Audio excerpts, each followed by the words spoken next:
Janda berusia 62 tahun, Naima S. Bahmid, ditemukan tewas di dalam kamarnya di hotel miliknya Asirot Residence, Kebonjeruk, Jakarta Barat kemarin. Kematian korban dibarengi dengan menghilangnya 2 asisten rumah tangga juga mobil yang terparkir di garasi. Korban ketika ditemukan dalam kondisi kedua tangan terikat tubuh, mulutnya dilakban. Lokasi penemuan jasad Naima sendiri dulunya merupakan indekos, kemudian diubah menjadi sebuah hotel. Namun, kini hotel tersebut sudah tidak beroperasi kembali karena masalah perizinan. Tukang parkir di minimarket Indomaret sebelah TKP mengaku sempat ikut diinterogasi aparat kepolisian. Ia mengaku tidak melihat secara langsung kasus pembunuhan wanita lanjut usia di dalam hotel Oyo tersebut.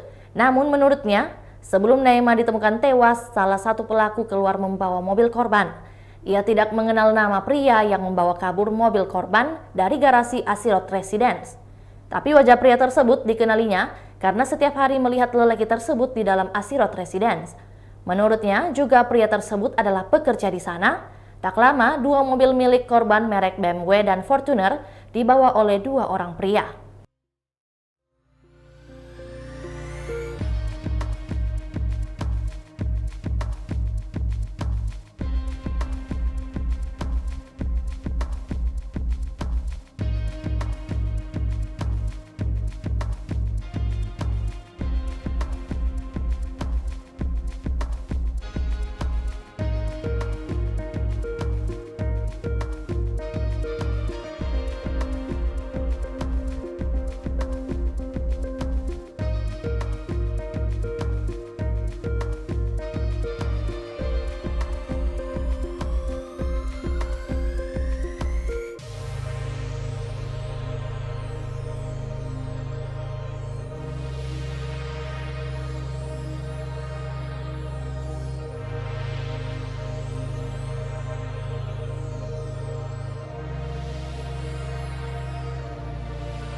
Itulah tadi berita hot news kita pada hari ini. Saksikan berita hot news lainnya hanya di kanal YouTube dan Facebook Tribun Timur.